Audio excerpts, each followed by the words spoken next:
प्रिय भक्तजन, आज 19 अगस्त है और दिन मंगलवार का है। आज अजा एकादशी का व्रत रखा जाएगा। आप सभी को अजा एकादशी व्रत की ढेर सारी शुभकामनाएं। आज के दिन एकादशी माता की कथा अवश्य सुननी चाहिए। एकादशी माता का ध्यान करते हुए आप सब इस कथा को सुनिए। एक बार एक राज्य में एक राजा राज्य करता था।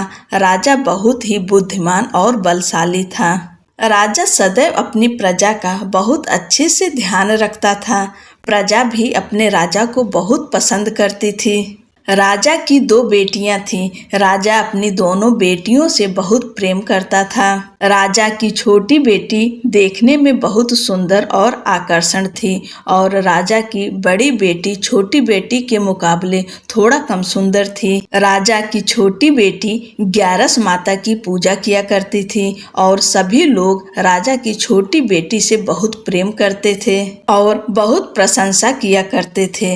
राजा भी अपनी छोटी बेटी को बड़ी बेटी से अधिक प्रेम करता था, जिस कारण राजा की बड़ी बेटी को अपनी छोटी बहन से बहुत नफरत होने लगी थी। राजा की दोनों बेटियां जब बड़ी हो गईं, तब एक पड़ोस राज्य में रहने वाला राजकुमार राजा की बड़ी बेटी के लिए रिश्ता लेकर आया।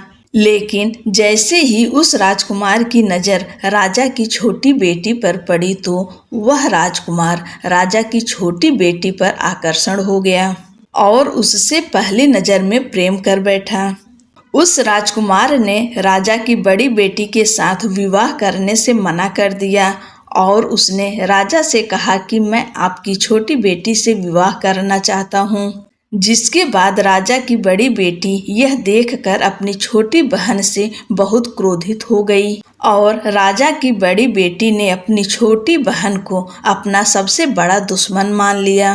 राजा की बड़ी बेटी ने अपनी छोटी बहन से बदला लेने का निर्णय लिया, जिसके लिए उसने अपनी छोटी बहन को जान से मारने का प्लान बनाया। राजा की बड़ी बेटी ने अपनी छोटी बहन को मारने के लिए सबसे पहले एक लड्डू में जहर मिलाकर अपनी छोटी बहन को दे दिया और उसको लड्डू खाने के लिए कहा। लेकिन लड्डू खाने के बाद भी छोटी बहन को कुछ नहीं हुआ। बड़ी बहन यह देखकर बहुत आश्चर्यचकित हो गई, लेकिन बड़ी बहन ने हार नहीं मानी और उसने जब रात में छोटी बहन अपने कमरे में सो रही थी, तब एक मटके में सांप रखकर उसे कमरे में छोड़ दिया। लेकिन सांप भी छोटी बहन का कुछ नहीं कर पाया। जिसके बाद बड़ी बहन ने अपनी छोटी बहन से कहा कि चलो हम लोग कुएं से पानी भरकर लाते हैं।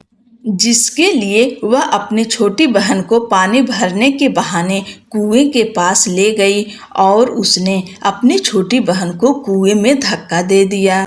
लेकिन छोटी बहन को तब भी कुछ नहीं हुआ, क्योंकि हर बार 11 माता उसकी रक्षा कर रही थी और उधर बड़ी बहन अपने सारे प्रयासों के बाद असफल हो रही थी, जिससे वह बहुत क्रोधित होती जा रही थी। फिर उसने अपनी छोटी बहन के पास जाकर उससे खुद ही पूछा कि मेरी छोटी बहन, तुमको पता है भगवान ने सबकी मृत्यु एक निश्चित समय पर लिखी हुई है और कैसे तुम्हारी मृत्यु होगी, क्या यह तुम जानती हो? तब छोटी बहन ने अपनी बड़ी बहन को बताया कि हाँ, मैं जानती हूँ मेरी मृत्यु कैसे होगी। छोटी बहन से यह सुनकर बड़ी बहन मन ही मन बहुत प्रसन्न होने लगी और उसने अपनी छोटी बहन से कहा कि तो मुझे अपनी मृत्यु का राज बताओ। छोटी बहन ने अपनी बड़ी बहन से कहा कि मेरी मृत्यु तो एक तोते में है। जो तोते के गले में एक हार है, उससे मेरी मृत्यु होगी। जब तक कोई भी व्यक्ति तोते को मार कर वह हार अपने गले में पहनेगा, तो मैं मूर्छित हो जाऊंगी और जैसे ही उस हार को अपने गले से उतारेगा, तो मैं वापस से जीवित हो जाऊंगी। अपनी छोटी बहन की मृत्यु का राज जानकर बड़ी बहन बहुत खुश हो गई और उसने अपनी छोटी बहन को मारने के लिए उसके पालतू तोते को ढूंढना शुरू कर दिया। और छोटी बहन को इस बात का आभास हो गया था कि कोई उसकी जान लेना चाहता है, जिसके लिए वह अपने पिताजी के पास गई और उसने अपने पिताजी से कहा कि पिताजी, मेरी मृत्यु के बाद आप मुझे जलाइएगा मत, बल्कि आप मुझे अपनी पुरानी वाली हवेली में एक पलंग में लिटाकर छोड़ दीजिएगा। अपनी छोटी लड़की की यह बात सुनकर राजा बहुत आश्चर्यचकित हो गए। राजा ने अपनी छोटी बेटी से पूछा, बेटी, तुम ये क्या कह रही हो? तब राजा की छोटी बेटी ने बताया, पिताजी, समय किसी के लिए नहीं रुका है, कब क्या हो जाए किसी को कुछ पता नहीं है। और फिर राजा ने अपनी छोटी बेटी से कहा कि तुम ऐसी बातें क्यों कर रही हो? 2-3 दिन में तो तुम्हारा विवाह है। लेकिन छोटी बेटी ने अपने पिताजी को ऐसा करने पर मजबूर कर दिया और उनसे वचन ले लिया। राजा ने भी अपनी छोटी बेटी की बात स्वीकार कर ली और 2-3 दिनों के बाद जब शादी का समय आया तब राजकुमार बारात लेकर राजा के घर आया और राजकुमार और राजा की छोटी बेटी का विवाह शुरू हो गया। जैसे ही राजा की छोटी बेटी राजकुमार के साथ फेरे लेना शुरू करती है तो उसकी बड़ी बहन अपनी छोटी बहन के कमरे में जाकर उसके तोते को पकड़ लेती है और उसको जान से मार देती है। तोते के गले में जो हार था उसको अपने गले में धारण कर लेती है। जैसे ही बड़ी बहन उस हार को अपने गले में धारण करती है तो उधर छोटी बहन 3.5 ही फेरे ले पाती है और वहीं पर बेहोश होकर गिर जाती है। जिसके बाद राजा ने बड़े बड़े दर्द हकीमों को बुलवाया और अपनी छोटी बेटी का इलाज करने के लिए कहा। राजा की बात सुनकर वैद्य ने छोटी बेटी को जब चेक किया तो राजा को बताया कि आपकी छोटी बेटी ना तो जीवित है और ना ही मरी हुई है। यह मैं ऐसा पहली बार देख रहा हूँ। राजा ने वैद्य और हकीम को यह बात बाहर बताने से मना कर दिया और उनको कहा कि अगर तुमने यह बात किसी को बाहर बताई तो हम तुम्हें फांसी दे देंगे। राजा ने अपनी छोटी बेटी को पुराने महल में ले जाकर एक पलंग पर लिटा दिया और वहां पर कुछ सैनिक को तैनात कर दिया। वापस अपने महल पर आ गया। राजा की बड़ी बेटी अपने पिताजी के पास आई और कहने लगी, पिताजी, अगर यह शादी संपन्न नहीं हुई तो आपकी इज्जत का क्या होगा? आप कहें तो मैं आपकी इज्जत बचाने के लिए राजकुमार से शादी करने के लिए तैयार हूँ। जिसके बाद राजा ने बड़ी बेटी को छोटी बेटी के कपड़े पहनाकर मंडप पर भेज दिया। लेकिन राजकुमार यह जान गया कि यह राजा की छोटी बेटी नहीं है बल्कि यह राजा की बड़ी बेटी है। लेकिन जब राजकुमार ने शादी करने से मना किया तो सभी लोगों ने राजकुमार को विवश करके राजा की बड़ी बेटी से बचे हुए फेरों को संपन्न करा दिया और विवाह करवा दिया। जिसके बाद राजकुमार राजा की बड़ी बेटी को अपने महल ले गया। राजकुमार राजा की बड़ी बेटी से ना तो बात करता था, न ही उसको पसंद करता था और ना ही उसके आसपास भटकता था। और राजकुमार ने यह फैसला लिया था कि वह अपनी प्रेमिका को ढूंढ कर रहेगा और यह जानकर रहेगा कि उसके साथ क्या हुआ है। एक दिन राजकुमार अपने घोड़े पर सवार होकर राजा के पुराने महल के पास पहुंच गया, जहां पर उसने कुछ सैनिकों को देखा। महल के पास पहुंचकर राजकुमार ने जब महल को ध्यान से देखा तो वह समझ गया कि यह तो हमारे ससुर जी का महल है। तब राजकुमार ने सैनिकों से पूछा, तुम लोग यहाँ क्या कर रहे हो और इस महल के अंदर उस पलंग पे कौन लेटा है? जिसके बाद सैनिकों ने बताया कि यहाँ पर राजा की छोटी बेटी लेटी है। यह सुनकर राजकुमार बहुत प्रसन्न हो गया और वह तुरंत अपनी प्रेमिका के पास पहुँच गया और उसकी सेवा करने लगा। जैसे ही रात हुई तो राजा की छोटी बेटी उठकर खड़ी हो गई। राजकुमार यह देखकर बहुत खुश हो गया और उसने अपनी प्रेमिका से पूछा कि तुम यहाँ क्या कर रही हो, तुम मेरे साथ मेरे घर चलो।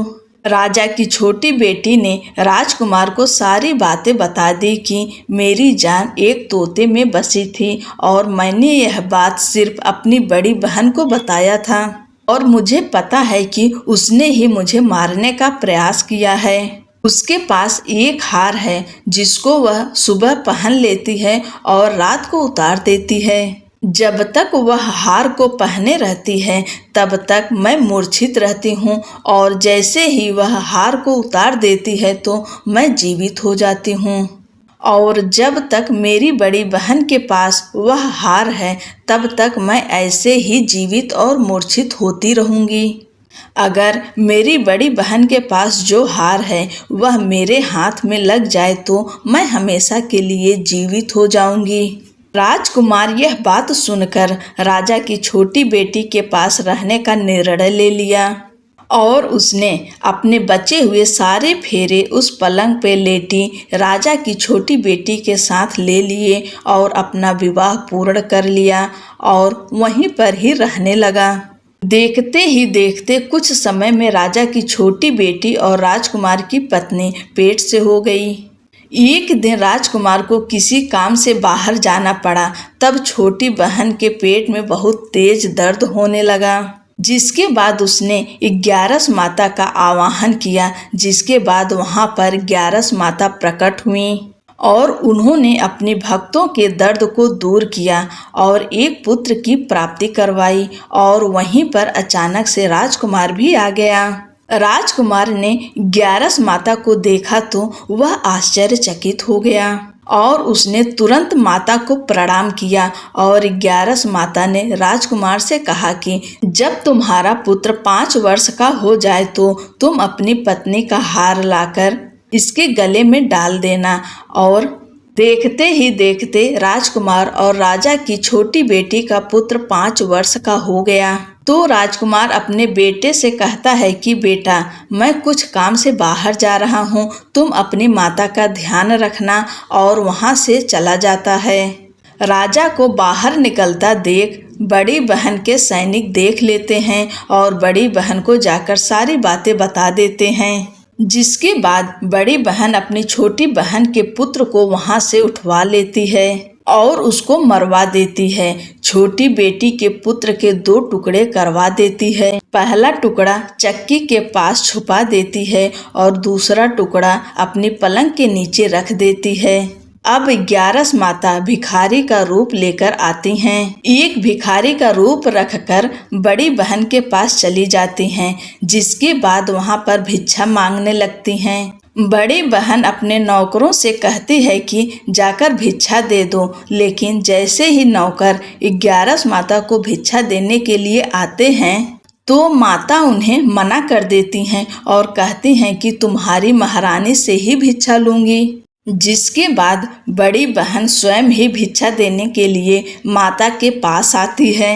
तब माता एक बिल्ली का रूप लेकर उसके कमरे में चली जाती हैं और वहां छोटी बेटी के पुत्र को 2 टुकड़ों को आपस में जोड़ देती हैं और उसे जीवित कर देती हैं, उसे वहां से ले जाती हैं। राजकुमार अपने बेटे को लेकर अपनी पत्नी के पास जाता है और उसे कहता है कि तुम इसका ध्यान रखना। अगर तुम इस बच्चे का अच्छे से ध्यान रखोगी तो मैं तुमसे बात करूँगा। एक दिन राजकुमार अपने बच्चे से कहता है कि तुम मम्मी के उनके गले का हार मांग लो। जिसके बाद राजकुमार का लड़का अपनी मम्मी के पास जाता है और कहता है कि मम्मी, मुझे तुम्हारा हार चाहिए जो तुमने गले में पहन रखा है। यह सुनकर पहले तो बड़ी बहन बहुत क्रोधित होती है, पर उसको यह याद आता है कि राजकुमार ने कहा था कि अगर मैं इस बच्चे का ध्यान अच्छे से रखूंगी तो वह मुझसे बात करेंगे, जिसके कारण वह हार उस बच्चे को दे देती हैं और वह तुरंत हार को ले जाकर अपने पिताजी को दे देता है। और तभी राजकुमार अपने बेटे को लेकर वहां से जाने लगता है और अपनी पत्नी से कहता है कि तुम हमारे लिए खाना बनाकर रखना, मैं शाम को आकर तुम्हारे साथ खाऊंगा। और वह अपने बेटे को लेकर वहां से चला जाता है। जिसके बाद वह राजा के पास जाता है और उनको सारी बातें बता देता है। राजा अपनी बड़ी बेटी की यह करतूत सुनकर बहुत क्रोधित होते हैं और अपनी परवरिश पर ही दोष देने लगते हैं और राजकुमार को अपनी छोटी बेटी के साथ रहने के लिए आदेश देते हैं। बोलो एकादशी माता की जय, 11 माता की जय। ही एकादशी माता, जैसे आपने राजा की छोटी बेटी के ऊपर अपनी कृपा, अपना आशीर्वाद बनाए रखी हैं, वैसे ही कहानी कहने, सुनने और हुंकारा भरने वाले सभी के ऊपर अपनी कृपा, अपनी दया बनाए रखिए। आप सभी को एकादशी व्रत की ढेर सारी शुभकामनाएं।